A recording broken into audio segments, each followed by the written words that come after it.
आदाब नाज़रीन, मैं हूं आपके साथ आपका मेज़बान अब्दुल रहीम। प्रोग्राम नीट में आपका इस्तकबाल है। हमेशा की तरह नीट के इस प्रोग्राम में हमारे साथ मौजूद है हमारे गेस्ट एक्सपर्ट, मेडिकल काउंसलिंग के आप एक्सपर्ट हैं, तमाम चीज़ों पर अपनी नज़र रखते हैं। जनाब अब्दुल रब आरिफ साहब, आपका तहे दिल से हम स्वागत करते हैं, इस्तकबाल करते हैं।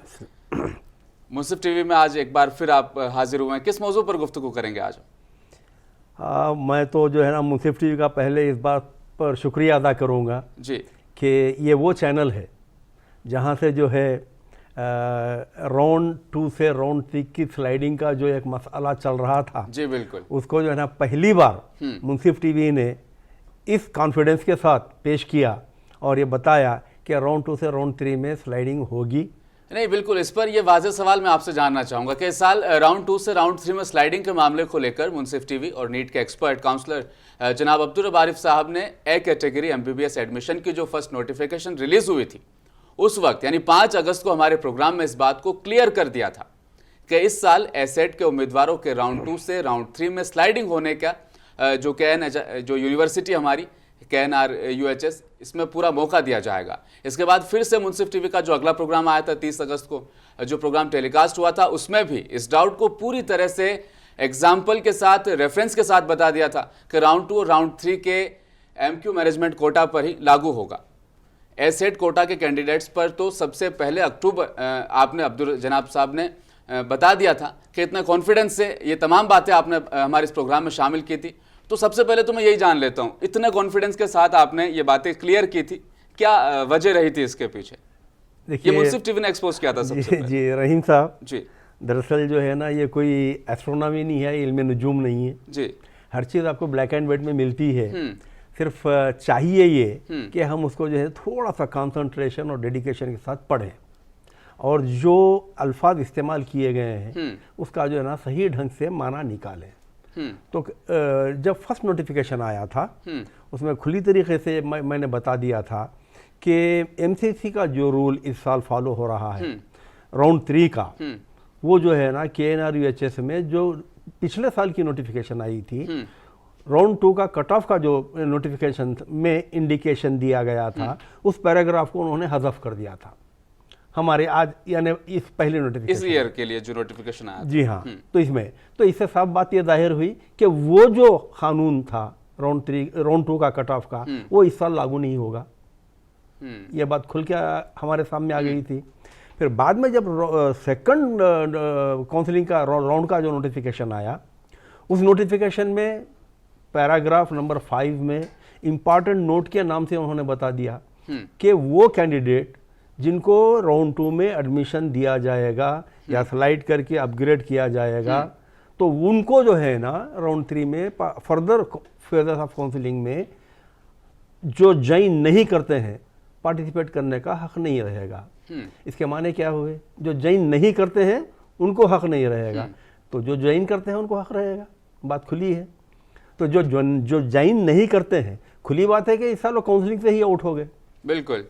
तो इसको जो है ना गैर ज़रूरी के जो है ना एक बड़ा यानी मसला बनाकर वो मिनिस्टर साहब तक है। हालांकि बेचारे मिनिस्टर साहब का इसमें कोई दखल ही नहीं है, उनको बोलने की ज़रूरत ही नहीं है।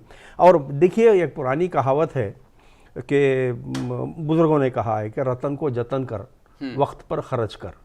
तो अगरचे हम मिनिस्टर साहब को और छोटी छोटी चीज़ के लिए इन्वॉल्व करते चले जाएंगे तो वो जो एक अहमियत है वो ख़त्म हो जाएगी। और KNR UHS में उमूमन ये देखा गया है कि इनका जो भी नोटिफिकेशंस आते हैं या जो भी इनके इंस्ट्रक्शंस आते हैं, ये हमेशा क्लमजी होते हैं। क्लमजी यानी मतलब मुबहम, खुल कर ना बात ऐसी होती है कि ना सांप मरे ना लाठी टूटे, इस किस्म का जो है ना नोटिफिकेशन ये जारी करते हैं। तो जिसकी वजह से कैंडिडेट्स बड़े परेशान हो जाते हैं। अगर इसी को आप कंपेयर करके देखें कि YSR यूनिवर्सिटी जो हमारे AP की है, वहाँ पर ऐसा महसूस होता है कि इंग्लिश में कहा होता है milk white and crystal clear. जो भी नोटिफिकेशन आएगा या जो भी इंस्ट्रक्शन आएगा मिल्क वाइट और क्रिस्टल क्लियर रहेगा, वहाँ पर कोई कन्फ्यूजन नहीं रहेगा। तो ये जो यानी KNR UHS एक तरीक़ा अपनाया हुआ है कन्फ्यूजन क्रिएट करने का, उस तरीके से जो है ना मैं चाहूँगा, यहाँ पर मैं हरीश राव साहब से गुजारिश करूँगा कि आप KNR UHS के जो ओहदेदार हैं, जो जिम्मेदारान हैं, आप उनसे कहिए कि कैंडिडेट्स को कंफ्यूज ना करें, उनके अंदर एक गैर ज़रूरी की बेचैनी और बेकली ना पैदा करें।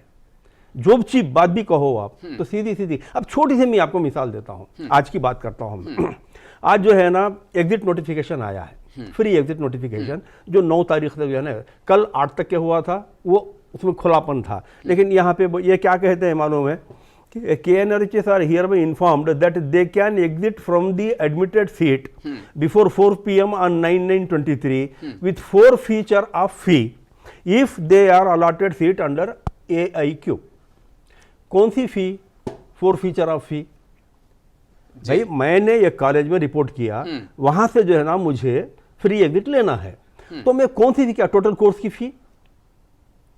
क्या मैं टोटल कोर्स की फी छोड़ूंगा आपके लिए? वो पे करना पड़ेगा मुझे, या फिर वो जो डीडी मैंने आपको एक ही दिया था 1 साल के लिए, उसको छोड़ना पड़ेगा? अब ये चीज अगर आप खुली नहीं बताएंगे तो हर कॉलेज का जो यानी एडमिन है, वो उसका जो है ना इस्तेहसाल करेगा, इसको एक्सप्लॉइट करेगा। अच्छा, इसका तरीका क्या है? मान लो मैंने वेबसाइट पे विजिट किया और मुझे समझ में नहीं आया, अब मैं मजीद मालूमात कहाँ से हासिल करूंगा? तो मुझे आप देखिए, एक तो आप जो हेल्पलाइन सेंटर दिए हैं, नंबर दिए हैं, हेल्पलाइन पर अगरचे आप 50 बार भी कॉल करते हैं तो कोई वारिस नहीं है उठाने के लिए। ईमेल आप भेजते हैं तो उसका कोई जवाब नहीं आता, और खुल के वो बता देते हैं कि we are not able to give any reply to you. अच्छा, अब यहाँ से कैंडिडेट जो है, हमारे कैंडिडेट्स या पेरेंट्स, यहाँ से जो है ना सवेरे उठे वरंगल चले गए बेचारे। वरंगल जाने के बाद सबसे बड़ा मसला ये कि KNRHS की गेट के पास लाइन लगा के ठहरे रहिए, जैसे राशन शॉप में जो है ना आप लाइन लगा के ठहरे रहते हैं। आपको वहाँ की सिक्योरिटी अंदर दाखिल होने नहीं देती, ना पेरेंट्स को जाने देती है, ना कैंडिडेट्स को जाने देती है। तो मुझे ऐसा लगता है कि KNRHS एक यूनिवर्सिटी यानी तालीम की यूनिवर्सिटी नहीं है, बल्कि ये जो है ना कोई एक डिफेंस की जो है ना फैक्ट्री है। मतलब इतनी सिक्योरिटी किस लिए? क्या बात है, मेरे समझ में नहीं आई बात। भाई देखिए, मेरा एक मसला है, मैं वहां पर आया हूं तो आपके पास कोई रिसेप्शन में तो होता है, उसको अगर मैं कोई चीज़ लिख के दूं तो वो आपका जो है ना रजिस्ट्रार को लेके जाएगा, जॉइंट रजिस्ट्रार के पास लेके जाएगा, जो भी उसका मसला हल करने वाले उनके पास ले जाएगा। मुझे जवाब तो दीजिए। शाम को 5 बजे तक आप ठहरा करके, पेरेंट्स ने मुझसे शिकायत की है फ़ोन पर कि साहब हम सवेरे गए यहाँ से वरंगल, और सवेरे से जो है ना दोपहर का हम लंच तक नहीं करे, वहीं पर ठहरे रहे, और शाम 5 बजे हमसे कहा जाता है कि कंप्लेंट बॉक्स में आप जो है ना अपना चिट्ठी डाल के चले जाइए। सब मेरा एक बड़ा मसला है, मैं जिस मसले को हल करने के लिए आपके पास आया हूं, और आप कह रहे हैं कि जो है ना चिट्ठी डाल के चले जाइए। क्या चेक, या जैसे बैंकों में जो है ना एक बॉक्स होता है उसमें चेक डाल के चले जाइए, हम आपका अकाउंट में जो है ना ट्रांसफ़र कर देंगे? ये कोई तरीका ही नहीं है।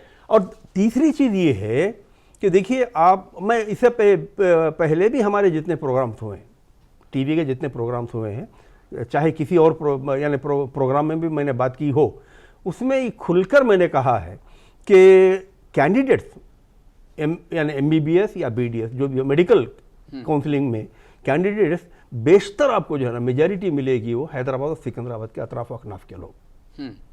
और हमारी यूनिवर्सिटी कहाँ पर है? 160 किलोमीटर वरंगल पर। बिल्कुल। तो देखिए, अब मैं फोन कर रहा हूं 50 बार, आप उठाने वाले नहीं हैं। ईमेल कुछ मैं आपको जो है ना पोस्ट कर रहा हूं, आप ईमेल का जवाब देने वाले नहीं हैं। मैं जब पर्सनली जा रहा हूं तो आप मुझे जो है ना एंटरटेन नहीं करते, अंदर नहीं बुलाते, मुझसे बात नहीं करते। तो अब मेरा मसला हल कौन करेगा? मैं हरीश राव साहब से, देखिए मैं हरीश राव साहब की बहुत ज़्यादा इज्जत करता हूँ, क्योंकि वो प्रैक्टिकल आदमी है, और उन्होंने जो कहा मेरे सेमिनार में सिद्दीपेट में जो कहा वो करके दिखाया, तो वहाँ से मेरे दिल में उनके लिए बहुत ज़्यादा इज्जत बढ़ गई है। तो मैं उनसे ये सवाल करता हूँ कि साहब, जब ये सारी चीज़ें हैं, फ़ोन पे जवाब देने वाला नहीं है, ईमेल का एड्रेस करने वाला नहीं है, और अगर मैं पर्सनली जाता हूँ तो मुझे जो है ना अंदर बुला के कोई बात करने वाला नहीं है, तो फिर मैं जाऊँ तो किसके पास जाऊँ? मेरा मसला लेके किसके पास जाऊँ मैं? कोविड से पहले तक कम से कम PGRR सेंटर जो उस्मानिया यूनिवर्सिटी का है, वहाँ पर वो KNRHS का एक रिप्रेजेंटेटिव बैठता था, एक कैंडिडेट बैठता था। तो हम जब उसके पास जाते तो वहाँ से फ़ोन करता था है कि उनका फ़ोन गया तो उठाते, हमारा फ़ोन जाएगा तो नहीं उठाएंगे, तो उसका फ़ोन उठाते थे। फिर वो मालूम करके ये बता देता था कि साहब ये आपका जो है ना हल हो जाएगा, या ये जो भी है वो करता। कोविड के बाद से जो है ना उसको भी हटा लिया गया। तो ये हैदराबाद के जो कैंडिडेट्स हो गए या अतराफ अकनाफ के जो कैंडिडेट्स हैं वो लावारिस हो गए, जबकि मैक्सिमम कैंडिडेट्स यहाँ के हैं। बिल्कुल। ज्यादातर कैंडिडेट्स यहाँ यहीं के के हैं। हैं। तो देखिए दूसरी जैसे यूनिवर्सिटीज़ का जो क्या वाईएसआर का जो है ना रिप्रेजेंटेटिव यहाँ पर JNTU में होता है, उसी तरह से मेरी अदबन गुजारिश है हरीश राव साहब से कि आप KNRHS को जो है ना इंस्ट्रक्शंस जारी करें कि भाई आपके पास एक बड़ा स्टाफ बैठा हुआ है, आपके पास रजिस्ट्रार, वाइस चांसलर तो खैर वहीं पे रहेंगे, यूनिवर्सिटी में रहेंगे, रजिस्ट्रार है, जॉइंट रजिस्ट्रार है, डिप्टी रजिस्ट्रार हैं, असिस्टेंट रजिस्ट्रार, ये सारा जो आपका स्टाफ है, सारा का सारा जो वरंगल में जो बैठा हुआ है, आप उसमें से आप रजिस्ट्रार को वरंगल में रख लीजिए, जॉइंट रजिस्ट्रार को जो है ना यहाँ पर आपके डायरेक्टर ऑफ मेडिकल सर्विसेज है सुल्तान बाजार में, वहाँ पर काफ़ी गुंजाइश है, वहाँ पर जो है ना ट्रांसफ़र कीजिए, 1-2 रूम दे दीजिए, एक जॉइंट रजिस्ट्रार के लिए, एक सबऑर्डिनेट स्टाफ के लिए दे दीजिए, तो लोगों के जो प्रॉब्लम्स हैं वो कम से कम जो है ना उनसे मिलकर हल कर सकते हैं। बिल्कुल सही। भाई या सवेरे उठ रहे हैं या बस से या ट्रेन से भाग रहे हैं, मौसम ख़राब है, पेरेंट्स में जनरली जो है ना और ख़वातीन को जो है ना बड़ी तकलीफ हो रही है, और मैक्सिमम हमारे पास ख़वातीन को ही जो है ना भाग दौड़ करनी होती है, क्योंकि उमूमन जो है ना हमारे जेंट्स या तो बाहर है या फिर मुलाजिमत के सिलसिले में अपनी नौकरियों पर चले जाते हैं, तो माँ या बहन कोई जाते हैं, और उन ख़वातीन को जो है ना इतनी तकलीफ पहुंच रही है KNRHS की तरफ से, तो इसका कोई ना कोई तो हल निकलना चाहिए, कोई ना कोई तो तदारुक होना चाहिए। तो मैं हरीश राव साहब, देखिए साहब ये चीज़ें हैं कि वो फ्री एग्जिट की एक डेट बढ़ा दीजिए, वो कोई बड़ा मसला नहीं है। आप फ्री एग्जिट बढ़ाने से जो है ना इतना कोई बड़ा फ़ायदा होने वाला नहीं है, हमारे बच्चे कोई ऑल इंडिया कोटा में जाके जो है ना बड़ा यानी तीर मारने वाले हैं, ऐसा कोई वो नहीं है। आप राउंड 2 का गैर ज़रूरी का जो है ना एक मसला उठा के जो है हरीश राव साहब को इन्वॉल्व किए उसमें, तो ये जो छोटी छोटी चीज़ें हैं इनको बाजू रखिए, रख के KNRHS की जानिब से जो बड़ी बड़ी जो है ना प्रॉब्लम्स क्रिएट किए जा रही हैं पेरेंट्स के लिए या कैंडिडेट्स के लिए, तो मेरी गुजारिश है हरीश राव साहब से कि आप या तो वाइस चांसलर को लेके बैठिए या रजिस्ट्रार को लेके बैठिए और उनको इंस्ट्रक्शंस जारी कीजिए कि भाई आप जो भी बात करेंगे, अभी जैसे मैंने बताया ये आप नोटिफिकेशन दे दिए, टोटली क्लमजी है। कौन से अब फीस? कुछ भी नहीं है इसमें। मैं इसमें समझूं क्या, कौन सी फीस छोड़ूं मैं? अब मैं जब कॉलेज पे जाता हूं तो कॉलेज वाले मुझसे नहीं आपको पूरे 5 साल की फीस पे करनी पड़ेगी, मैं करना ही है क्योंकि यहाँ पर कुछ इंडिकेट ही नहीं है, या फिर वो जो 1 साल की जो मैंने DD दी थी आपको या वो देना है। चलिए गवर्नमेंट मेडिकल कॉलेज का मामला है तो 10,000 है भाई, 5 साल के ले लीजिए, 50,000 हम छोड़ के निकल जाएंगे बोले, लेकिन प्राइवेट का तो ऐसा मामला नहीं है ना। 16 to 5 3 लाख, 3 लाख कहाँ से ला के पे करूँ मैं? बिल्कुल सही। अच्छा, इससे पहले आप MQ मैनेजमेंट कोटा में जो है ना ये नोटिफिकेशन में दे दिए कि जो कैंडिडेट्स जिस को सीट अलॉट होती है अगर वो रिपोर्ट नहीं करते हैं तो वो जो है ना काउंसलिंग से बाहर हो जाएंगे। अब आपका जो नोटिफिकेशन है वो कंबाइंड नोटिफिकेशन है, MBBS और BDS का कंबाइंड नोटिफिकेशन है, तो मैं आखिर कहाँ से क्या टोटल काउंसलिंग से आउट हो गया या MBBS से आउट हो गया या BDS से आउट हुआ, कहीं तो मुझे मालूम होना चाहिए ना। मैंने BDS में सीट ली थी, अब मैं इंटरेस्टेड नहीं हूँ, छोड़ देना चाह रहा हूँ, तो क्या मैं MBBS के लिए एलिजिबल हूँ या नहीं हूँ, या मैं टोटली जो है ना मैनेजमेंट कोटा से ही आउट हो गया? ये बातें क्लियर होनी चाहिए ना। बिल्कुल नहीं है, बिल्कुल सारी चीज़ें मुबहम, मैंने कहा है ना। अच्छा, यही चीज़ अगर आप YSR यूनिवर्सिटी की देखेंगे, ऐसा महसूस होता है कि वो जो है ना किंडरगार्टन के बच्चे को जो है ना हर चीज़ समझा रहा है। तो और दूसरी चीज़ क्या है, हमारे पास सबसे बड़ा मसला ये है कि हमारे जो बैच होते हैं MBBS के बच्चे या BDS के बच्चे जो भी इस साल जो यानी तकलीफ़ उठाते हैं, आने वाले साल वो उसमें नहीं होते। हर साल हमारा बैच बदलता है, तो होता ये है कि इस साल के जो लोग तकालीफ उठाए हैं वो आइंदा साल नहीं रहेंगे, आइंदा साल नए फ्रेश लोग आ जाएंगे। बिल्कुल, ये एक बड़ा मसला है, वाकई पेचीदा चीज़ है ये। तो इसका जो है ना परमानेंट सोल्यूशन चाहिए। परमानेंट सोल्यूशन के लिए हमारे आंध्रा के जो है ना एक डॉक्टर हैं, उन्होंने क्या किया, वहाँ पर एक मेडिकोस पेरेंट्स एसोसिएशन के नाम से एक NGO कायम किया, एक एसोसिएशन बनाया, और वो इतना यानी स्ट्रिक्टली चेक करते हैं, हालांकि उनका जो है ना किसी से कोई ताल्लुक़ नहीं है, लेकिन वो ये चाहते हैं कि भाई उनके जो लोग हैं तकलीफ़ नहीं पहुँचे। ऐसे ही तेलंगाना में भी मैं कभी हमेशा जो है ना हमारे जितने भी पेरेंट्स होते हैं जो पिछले बैचेस के हैं या इस बैच के हैं या आने वाले, आप लोगों को भी चाहिए कि एक एसोसिएशन बनाएं। उस एसोसिएशन के तहत जो है ना आपके बच्चों के या आपके पेरेंट्स के जो प्रॉब्लम्स है, उन प्रॉब्लम्स को जो है चाहे वो हरीश राव साहब से, मिनिस्टर से रुजू करके कीजिए या वाइस चांसलर से करें। देखिए, अगर जब मैं पर्सनली यूनिवर्सिटी को जाता हूँ तो मुझे जो है ना वो इज़्ज़त नहीं मिलेगी। अगर एक एसोसिएशन जाता है, एसोसिएशन का प्रेसिडेंट और जनरल सेक्रेटरी जाता है, तो फिर मामला उल्टा होता है, अलग होता है। क्योंकि मैं मेरे डिपार्टमेंट से जो है ना, मैं सेक्रेटरी यूनियन का रहा हूँ। आज भी जो है ना मेरा फंक्शन था, वहाँ पर अटेंड करके यहाँ आ रहा हूँ मैं। तो क्या होता है मालूम है, आपके ओहदे का जो है ना लिहाज रखा जाता है। तो मेरे पेरेंट्स से भी मेरी गुजारिश है, यहाँ के जो पेरेंट्स हैं ना, उनसे भी मेरी गुजारिश है कि आप लोग भी एक एसोसिएशन बनाइए, और आप जो तकालीफ, यानी आपके पीछे पेशरो लोग जो तकालीफ उठाइए, अब आपको जो तकालीफ हो रही है या आने वालों को जो तकालीफ होंगी, तो उसका परमानेंट एक हल निकालिए। उसका हल निकालने के लिए आपको जो है ना एक एसोसिएशन बनाना पड़ेगा। उसकी तहत जो है ना सारे लोगों को जमा होकर जो भी प्रॉब्लम आता है आपका, उसको डील करने के लिए आपको एक डेलीगेशन की शक्ल में जाना पड़ेगा, जाके जो है ना उसको हल करने की कोशिश करें, ताकि हर आने वाला फ्रेश बैच उन मुसीबतों से, उन मुश्किलों से बच जाए। कट ऑफ की तरफ आगे बढ़ते हैं, कट ऑफ की बात करते हैं। सेकंड राउंड में एसेट में जो कट ऑफ रहा, उसको मद्देनजर रखते हुए थर्ड राउंड में क्या उम्मीदें हैं? सर, सेकंड राउंड का जो यानी फिगर हमारे सामने है, तो पर्टिकुलरली जो है ना मुस्लिम माइनॉरिटी कॉलेजेस और बीसी को अगरचे हम नज़र में रखते हैं, तो तकरीबन जो है ना सैचुरेटेड पॉइंट है। मतलब कि कोई वैकेंसी खाली लगती नहीं है। जैसे जो है ना आज सेकंड राउंड का जो वो हुआ है, टोटल यानी सीट्स भरी गई हैं, वो तकरीबन ये अप्रॉक्सीमेट मेरे पास फिगर है 5500 के करीब जो सीट्स भरी गई हैं। उसमें जो है ना आंध्रा यूनिवर्सिटी के जो यूआर की तहत आए हैं कैंडिडेट्स, जो 20 कॉलेजेस में आए हैं, मतलब वो 125 हैं, और श्री वेंकटेश्वरम में 47 है, नॉन लोकल में 22 हैं, और उस्मान यूनिवर्सिटी के 5306 हैं। तो इस एतबार से मैं समझता हूँ कि ये 5500 जो है ना इस सेकंड राउंड में कैंडिडेट्स का सीट अलॉटमेंट हुआ है, मैनेजमेंट को छोड़कर। तो ये कैटेगरी का हो गया। तो अब टोटल अगर हम सीट्स देखेंगे तो इस एतबार से ऐसा लगता है कि अभी जो फिगर है वो सैचुरेटेड है। अब नई चीज़ तो बड़ी मुश्किल से 1 या 2 मार्क का कोई डिफरेंस आ गया तो आ गया, वरना नहीं आया। क्योंकि अगरचे कोई ऊपर का कैंडिडेट जो यानी टॉपर रैंक का है, वो स्लाइड करके ऑल इंडिया कोटा में किसी अच्छी कॉलेज में जाता है, एम्स में जाता तो है, फिर सीट क्रिएट हो तो फिर सीट क्रिएट होती है। तो फिर नीचे से जो है ना वो रिजल्टेंट वैकेंसी कहते हैं उसको, रिजल्टेंट वैकेंसी में आया।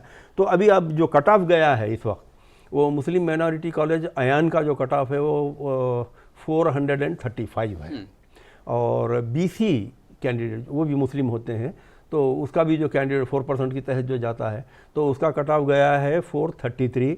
Father Colombo medical college Warangal जो इसी साल शुरू हुआ है, और सुरभि मेडिकल कॉलेज सिद्दीपेट का जो है ना वहाँ पर, तो दोनों कॉलेज में 433 का बीसी कट ऑफ गया है। तो मुझे ऐसा लगता है कि बीसी की भी सारी सीट्स फिलअप हो चुकी हैं, और मुस्लिम माइनॉरिटी कॉलेजेस की भी जो है ना सारी सीट्स फिलअप हो चुकी हैं।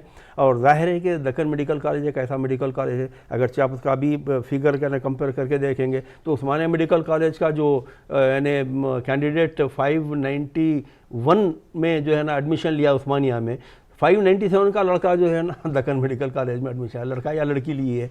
तो ये क्या है मालूम है, दक्कन मेडिकल कॉलेज एक मुस्लिम कैंडिडेट्स के लिए बड़ा नुकसान का बाइस बना हुआ है। तो हमारे कैंडिडेट्स, देखिए वजह ये है कि उसके ये की बेनिफिट है, वो है सिटी में, पुराने शहर में है, तो हर कोई ये चाहता है कि मैं अब घर के करीब में रहूं।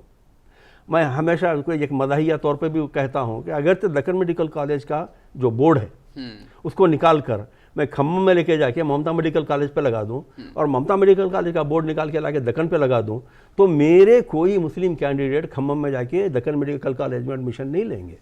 बिल्कुल सही बात है। आयुष के जो उम्मीदवार हैं उनकी तरफ से लगातार इस तरह के सवालात आ रहे थे कि हमारी रहनुमाई के लिए भी कोई प्रोग्राम ज़रूर कीजिए। क्या नोटिफिकेशन आ रही है, क्या कुछ खुशखबरी आयुष के उम्मीदवारों के लिए? देखिए रहीम साहब, दरअसल आयुष जो है ना हमेशा हर साल जो है सबसे आखिर में इसकी काउंसलिंग होती है जी।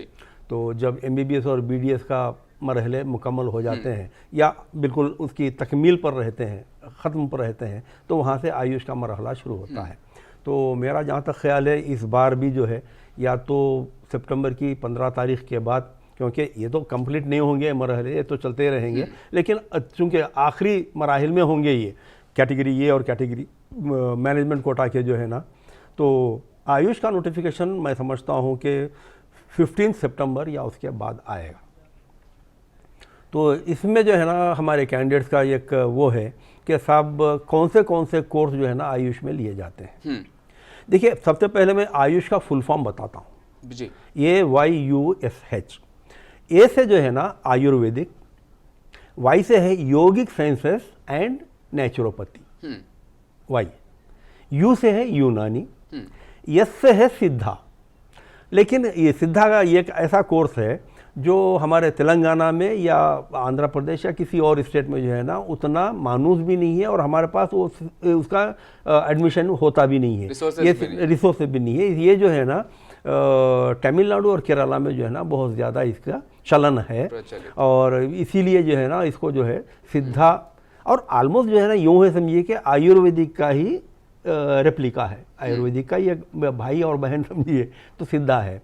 और एच है होम्योपैथी। तो अगर हम आयुर्वेदिक को लेते हैं तो आयुर्वेदिक में जो है ना हमारे यहाँ अच्छा जितनी भी कोर्सेस हैं, अभी मैं आपको बता, सिद्धा को छोड़कर हमारे पास जो है ना आयुर्वेदिक, यूनानी, नेचुरोपैथी एंड होम्योपैथी, चारों ही कोर्स में सबके सब गवर्नमेंट मेडिकल कॉलेजेस हैं, होम्योपैथी को छोड़कर। अच्छा। होम्योपैथी एक ऐसा कोर्स है जिसमें गवर्नमेंट मेडिकल कॉलेज के अलावा 5 प्राइवेट होम्योपैथी कॉलेजेस भी हैं। तो मैं आयुष में जो है ना पहले आयुर्वेदिक से शुरू होता हूँ ताकि बच्चों की सही ढंग में रहनुमाई हो जाए। तो आयुर्वेदिक के हमारे पास जो है ना 2 कॉलेजेस हैं, दोनों medical Ayurvedic colleges government colleges हैं। एक है हैदराबाद में जो एर्रागड्डे में है, ESC हॉस्पिटल जो है उसके अपोजिट की जो रोड जाती है हमारे एजी कॉलोनी की जो रोड जाती है, पहले यूनानी रिसर्च सेंटर मिलेगा, उसके बाद की जो यानी प्रीमिसेस है वो आयुर्वेदिक के लिए है।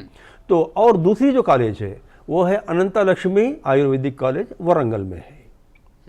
तो दोनों ही जो है ना गवर्नमेंट कॉलेजेस हैं, और दोनों ही में जो है ना आयुर्वेदिक के एडमिशन्स होते हैं कैंडिडेट्स। तो आयुर्वेदिक जो है जनरली हमारे बच्चों के जहन में एक बात बैठी है कि साहब उसको संस्कृत में पढ़ाया जाता है।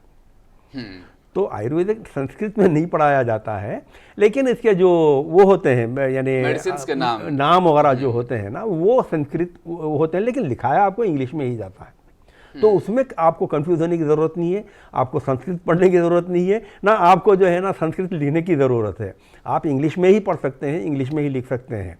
तो आयुर्वेदिक में जो है ना हमारे यहाँ 2 कॉलेजेस हैं, 2 कॉलेजेस में आपको जो है ना संस्कृत के अल्फाज इंग्लिश में लिखा कर पढ़ाया जाता है, आपके लेक्चर्स भी इंग्लिश में ही होते हैं।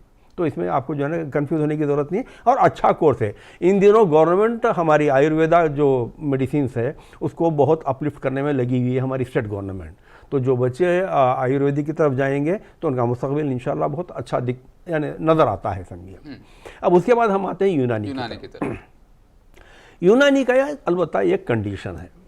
यूनानी का कंडीशन ये है कि वही के अच्छा ये जितने भी गवर्नमेंट कॉलेजेस हैं आयुर्वेदा को छोड़कर, जैसे नेचुरोपैथी है और यूनानी है, 2 कॉलेजेस में जो है ना हमारे यूनिवर्सिटीज़ के रेशियोज़ हैं। आंध्र प्रदेश बाइफर्केट होने से पहले हमारा यहाँ 3 यूनिवर्सिटीज़ हुआ करती थी, आज भी हैं। तो उस्मानिया यूनिवर्सिटी, श्री वेंकटेश्वरा यूनिवर्सिटी और आंध्रा यूनिवर्सिटी।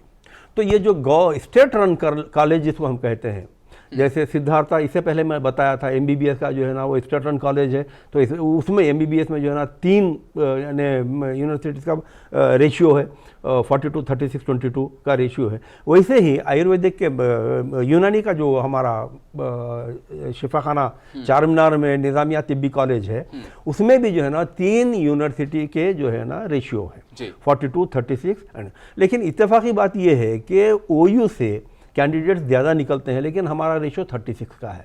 आंध्रा से कैंडिडेट्स कम आते हैं, उनका रेशो 42 है। श्री वेंकटेश्वरा से 22 है। चलिए खैर कोई बात नहीं है उसमें। तो इसमें जो है ना जो कैंडिडेट एडमिशन लेना चाहते हैं उनके ऊपर एक कंडीशन लागू होता है कि वो 10th में या 12th में 10th में या 12th में अरबिक, उर्दू या पर्शियन, इन 3 लैंग्वेजेस में से कोई एक लैंग्वेज पढ़े हों, वही यूनानी में अप्लाई कर सकते हैं। ये कंडीशन है। तो वही कैंडिडेट्स इसमें अप्लाई कर सकते हैं जो या तो उर्दू पढ़े हों एक सब्जेक्ट, या तो 10th में या 12th में, या पर्शियन पढ़े हों या अरबिक पढ़े हों। तो मेरा जनता ख्याल है कि 12th में सारे बच्चे अरबिक सेकंड लैंग्वेज लेते हैं, तो उस एतबार से OU के बच्चों के लिए कोई बड़ा प्रॉब्लम नहीं है। आंध्रा में अलबत्ता बच्चों जो ना कम याब होते हैं जो उर्दू या अरबिक नहीं पढ़े हुए होते हैं, तो और श्री वेंकटेश्वरा में भी कुछ ऐसा ही होता है। तो वो जो सीट्स बच जाती हैं वो सीट्स को क्या करते हैं जो बची हुई सीट्स हैं उनको लास्ट फेज, जिसको हम इसलिए वैकेंसी क्लोजिंग फेज होता है, उसमें जो है ना जो एलिजिबल उर्दू के बच्चे हैं उनसे भर दिया जाता है। तो जाहिर है कि OU के बच्चों से ही भरा जाता है। तो लास्ट ईयर का जो कट ऑफ गया है OU का वो 291 है, जब BC का हम देखें तो 346 गया था। तो क्योंकि वो पहले मरहले में भरे गए थे, तो अब जब सीट्स बच गए आंध्रा की और श्री वेंकटाचार्य के, तो उनको भरने के लिए जब OU के बच्चों को लिया गया तो ओपन जो है ना नीचे आ गया, तो 291 का जो है ना कट ऑफ गया था। तो यूनानी जो बच्चे करना चाहते हैं उनके लिए कंडीशन है, अगर आप उर्दू पढ़े हैं, अरबिक पढ़े हैं या फिर पर्शियन पढ़े हैं, पर्शियन मतलब फारसी जो ईरानियों की ज़बान है, अगर ये पढ़े हैं तो आप यूनानी के लिए अप्लाई कर सकते हैं। नेचुरोपैथी का मामला ऐसा है कि हमारी यहाँ की कॉलेज है नेचुरोपैथी, उसमें भी यही यूनिवर्सिटी का रूल है 42, 36, 22। तो बलगमपेट में वो जो कॉलेज है उसका, जिसको हम महात्मा गांधी नेचुरोपैथी कॉलेज कहते हैं, उसका रेलवे स्टेशन का नाम भी है नेचर क्यूर सेंटर, वो रेलवे का नाम भी वही है स्टेशन का। तो वहाँ पर जो है ना दवाओं से इलाज नहीं होता है, कुदरती तौर पर इलाज किया जाता है। उनका मानना यह है कि इंसान मिट्टी का पुतला है, मिट्टी से बना हुआ है, मिट्टी का पुतला है, तो मिट्टी का इलाज मिट्टी से ही होना चाहिए, सूरज की रोशनी से होना चाहिए, पानी से होना चाहिए। तो इस एतबार से जो है ना दवाई नहीं दी जाती है नेचुरोपैथी में। नेचुरोपैथी में जो है ना आपको कुदरती तौर पर इलाज करने के यानी तरीक़े बताए जाते हैं। किसी को जो है ना ज़मीन में यहाँ तक अंदर उतार दिया जाता है, ऊपर से मिट्टी डाल दी जाती है, किसी को जो है ना लाल मिट्टी लेप दी जाती है, किसी को मोरम जो होती है वो कई किस्म के हो, फिर सूरज की धूप जो है ना किसी को ऐसा दिखे, किसी को जो है ना पानी के अंदर उतार, भाई इसी जो है ना नेचुरल ट्रीटमेंट जिसको हम कहते हैं वो किया जाता है। नेचुरल इंडिया में क्रेज है इस चीज़ का, है। कुछ लोग उसके भी मानने वाले हैं, ऐसा नहीं है कि बिल्कुल ही यानी उसको वो इग्नोर करते हैं, लेकिन उसके भी मानने वाले हैं। ये मेरा पर्सनल सवाल ही था बस। जी बिल्कुल बराबर आपको हक है।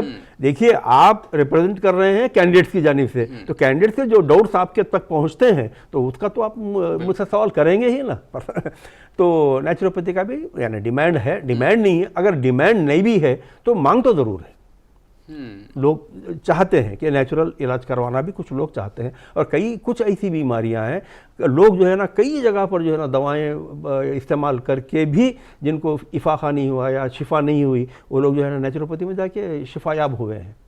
ऐसे लोग भी मेरी जान पहचान के कुछ लोग हैं, 2-4 लोग जो केरला में जाके इलाज करवा के आए हैं, 2-4 लोग हैं। तो इस एतबार से नेचुरोपैथी है। और आखिरी है होम्योपैथी।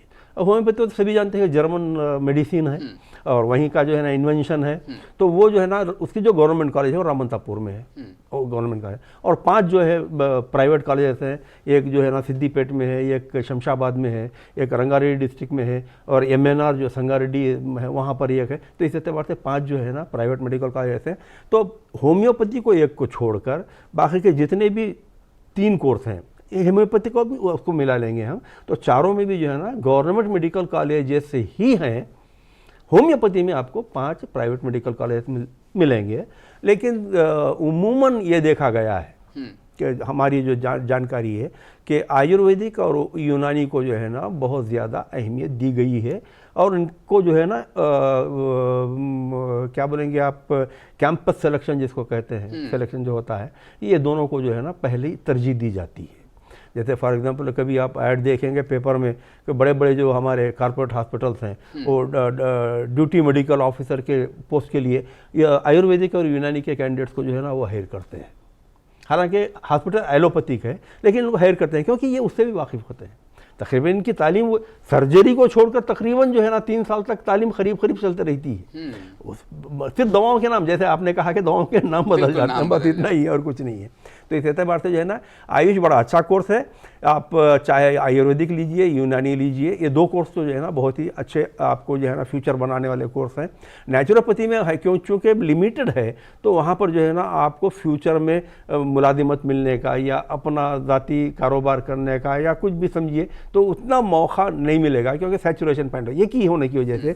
और होम्योपैथी में जो तो चूँकि वो एक जनरलाइज हो गया है होम्योपैथी, हर कोई जो है ना दुकान खोल लेके बैठ गया है होम्यो की वो ले लेके, तो उस एतबार से जो है ना उसका उतना डिमांड नहीं। लेकिन आयुर्वेदिक में और यूनानी में जो है ना आपका बेहतर फ्यूचर है, आप लोग उसके लिए अप्लाई कर सकते हैं आयुर्वेदिक का। जब नोटिफिकेशन आएगा इंशाल्लाह उसका टोटल हम जो है ना एक अच्छा सा एक अलग से एपिसोड करेंगे करके आयुर्वेदिक के प्रॉस एंड कॉन्स के बारे में इंशाल्लाह बात करेंगे। अच्छा, आयुष को लेकर के कुछ ऐसी चीजें मैं आपके जरिए से बताना चाहूंगा दर्शकों को जिससे रगबत पैदा हो। क्या मतलब किस तरह का सपोर्ट मिल रहा है, चाहे वो फाइनेंशियल गवर्नमेंट सपोर्ट हो या जिस तरीके से रगबत पैदा हो सके, वो पॉइंट्स मैं आपसे जानना चाहूँगा। आपका जो सवाल है बहुत अपनी जगह वाजिब है। देखिए, मैं पहले ही अपने यानी शुरुआत में मैंने कहा कि गवर्नमेंट का झुकाव इस वक्त जो है ना आयुर्वेदिक को प्रमोट करने का बहुत ज़्यादा है। वो आयुर्वेदिक को जब बहुत ज़्यादा प्रमोट करना चाहते हैं, तो इस एतबार से आपने देखा होगा कि चारमीनार शिफाखाने में एक बड़ी हड़ताल भी हुई थी कुछ दिन पहले, जहाँ पर जो है ना यूनानी डॉक्टर्स ने यह कहा कि भाई हमको भी जो है ना आयुर्वेदा वालों के बराबर जो है ना मराहत दी जाए। बिल्कुल। तो वो मराहत से जो है ना यूनानी वाले बतदरीज महरूम हो रहे हैं। तो वो ये चाहते हैं कि हमको भी उनके बराबर ट्रीट किया जाए, हमको भी जो है ना वो मौके दिए जाएं। अच्छा, फिर चारमीनार शिफाखाने का जो है जो बिल्डिंग का मामला है वो भी बड़ी जो है ना खस्ता हाली में है, तो उसको भी जो है ना गवर्नमेंट को थोड़ा ध्यान देना चाहिए। ये देखिए, यूनानी जो ये दरअसल आया है यूनान से, ग्रीस, जिसको हम इंग्लिश में ग्रीस कहते हैं। तो ग्रीक लिटरेचर और मेडिकल का जो है ना आमेजिश है ये, जो हम यूनानी का। और अपने ज़माने में ये बड़ा मशहूर जो है ना तरीक़े इलाज हुआ करता था, आज भी है, आज भी जो है ना कई ऐसे लोग हैं। लेकिन होता क्या है कि इसमें कहते हैं लोग कि तो प्रोसेस थोड़ा सा लेंदी होता है, ट्रीटमेंट का प्रोसेस थोड़ा सा लेंदी होता है, जबकि एलोपैथी का ऐसा मामला नहीं है, इंजेक्शन दिए उठ के बढ़ गया आदमी वाला मामला है। तो उसको जो है ना चूँकि शॉर्टकट का आदी हो गया है आदमी, तो लेकिन ये जो इलाज होता है हमेशा के लिए जो है ना आपको सेहतयाब बना देता है। तो गवर्नमेंट तो ये चाहती है कि आयुर्वेदिक को बहुत ज़्यादा है ना फ्लरिश करें, लेकिन इसके माने ये नहीं है कि गवर्नमेंट यूनानी को डुबा देना चाहती है, ऐसा भी नहीं है। तो यूनानी और आयुर्वेदिक अपनी जगह बिल्कुल जो है ना एक डिमांड रखते हैं। नेचुरोपैथी तो जाहिर है कि लिमिटेड होने की वजह से जो है ना उसके यानी मौके भी जो है लिमिटेड ही लगेंगे आपको, तो उस एतबार से नेचुरोपैथी इज़ नॉट बैड। अलबत्ता होम्योपैथी का जो मामला है ना वो आप प्राइवेट प्रैक्टिस भी कर सकते हैं, अपनी क्लिनिक खोल के बैठ सकते हैं और वो जो चाहे कर सकते हैं। और गवर्नमेंट का उसको उतना ज़्यादा सपोर्ट नहीं है होम्योपैथी को जितना कि आयुर्वेदिक और यूनानी को है। बिल्कुल, आयुष के दर्शकों का जो सवाल था कहीं ना कहीं उनको रहनुमाई ज़रूर मिली होगी इस जवाब पे बात के, मतलब किस तरीके से आपके लिए नोटिफिकेशन जल्द से जल्द आने वाले हैं। अंतिम पड़ाव जैसे ही इनका चलेगा MBBS और BDS का, उसके बाद आपके लिए भी खुशखबरी ज़रूर आएगी। आयुष पर हम प्रोग्राम भी इंशाल्लाह ज़रूर आगे करेंगे। सेकंड राउंड में फ्री एग्जिट का जो टाइम बढ़ा दिया गया है, जी जी, जरा सा टाइम बढ़ा, ज्यादा भी नहीं, एक ही दिन का टाइम बढ़ा है, फिर बाद में दूसरे दिन का माहौल बन रहा है कि कैंडिडेट्स को फायदा होगा या फिर असल में बस ये ऐसे ही मैं नहीं समझता कि बहुत ज़्यादा फायदा होगा, क्योंकि हमारे पास जो है ना एक मेंटेलिटी बनी हुई है कि हम अपने शहर छोड़कर, स्टेट छोड़ के जाना तो दूर की बात रही, शहर छोड़कर जो है ना बाहर जाना नहीं पसंद नहीं करते, जब बाहर जाना पसंद नहीं, चाहे कोई हो, कोई कैंडिडेट हो।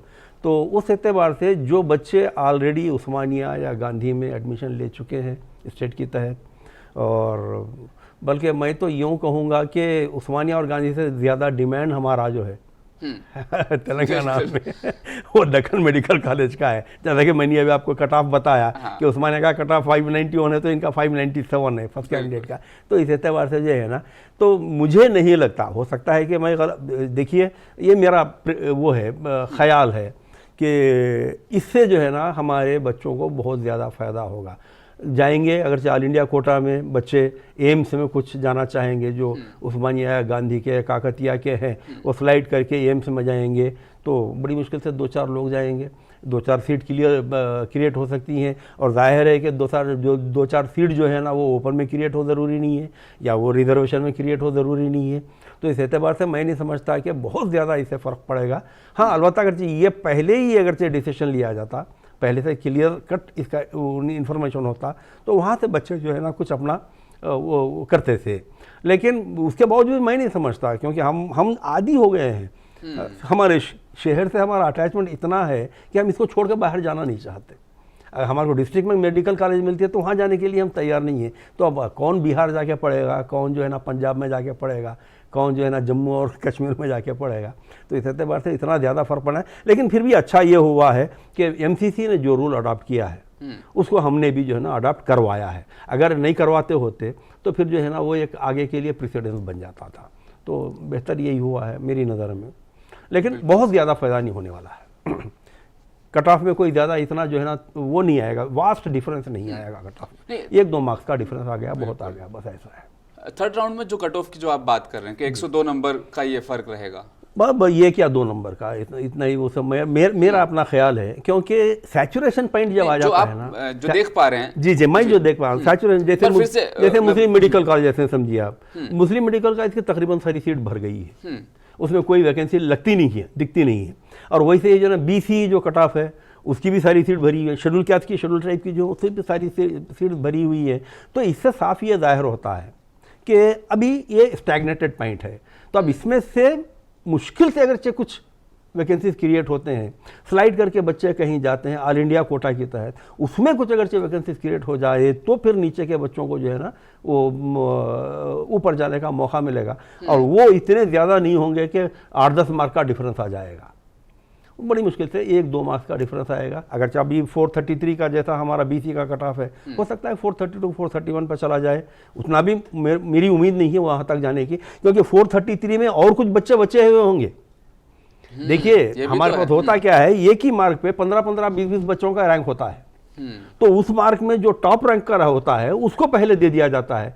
उसके बाद में जैसे लास्ट ईयर जो है ना 421 पे जो कटा था आयन मेडिकल कॉलेज का, उसमें जो है ना 3 बच्चों को रोक दिया गया था, 3 बच्चों से पहले सीट्स मुकम्मल हो चुकी थी, हालांकि मार्क्स उनके 421 है लेकिन रैंक में नीचे थे, इस वजह से जो है ना 421 मार्क्स रखते हुए भी उनको एडमिशन नहीं मिला था। तो वैसे हो सकता है कि यहाँ पर भी 433 वाले जो BCE के हैं उसमें और बच्चे होंगे, 4-5 बच्चे नीचे, तो अगर उनसे भर देते हैं तो फिर नीचे मार्क्स जाने का सवाल ही नहीं पैदा होता, 433 ही कट ऑफ हो जाएगा आपका फाइनल राउंड में भी।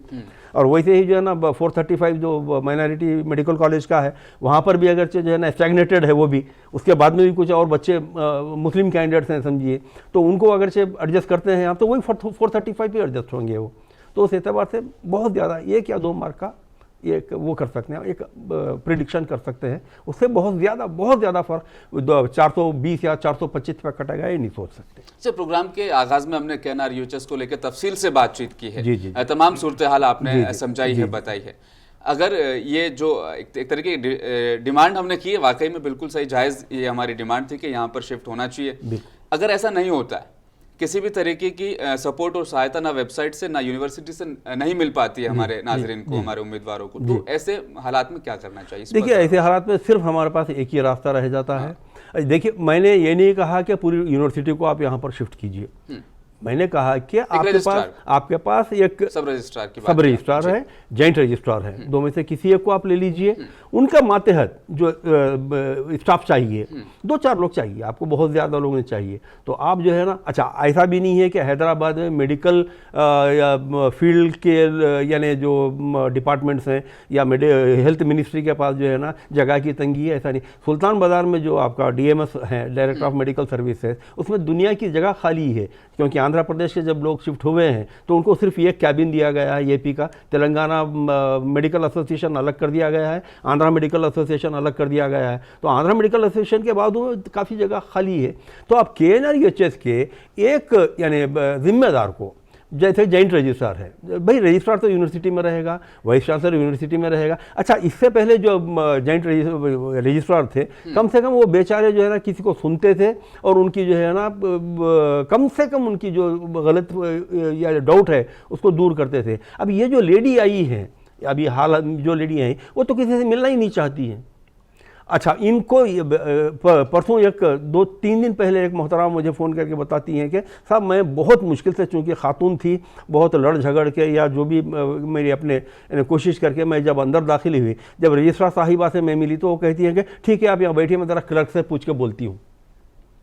अब मैं क्लर्क से पूछ के बोलती हूँ तो फिर जाहिर है कि आप डॉक्टर हैं तो आपको जो है ना ऑफिशियल नॉलेज गेन करना ज़रूरी है। जब तक आप ऑफिशियल नॉलेज नहीं गेन करें या फिर आप अपने सबऑर्डिनेट्स को इतने जो है ना परफेक्ट लोगों को साथ लेकर बैठे कि आप जो भी सवाल करने के लिए आता है तो उसको जो है ना एक तशफ़ी बख्श आप जवाब दें। बिल्कुल सही। नाज़रीन, KNR UHS को लेकर के जिस तरह की मांग की गई साहब की तरफ से बिल्कुल जायज़ है, कहीं ना कहीं ये उम्मीदवारों के फ़ायदे की और हक़ की बात है। तमाम मालूमात आप तक पहुंचनी चाहिए साफ और शफाफ तरीके से। प्रोग्राम नीट में फ़िलहाल इतना ही। मज़ीद खबरों के लिए देखते रहिए मुंसिफ टीवी न्यूज़ सादा।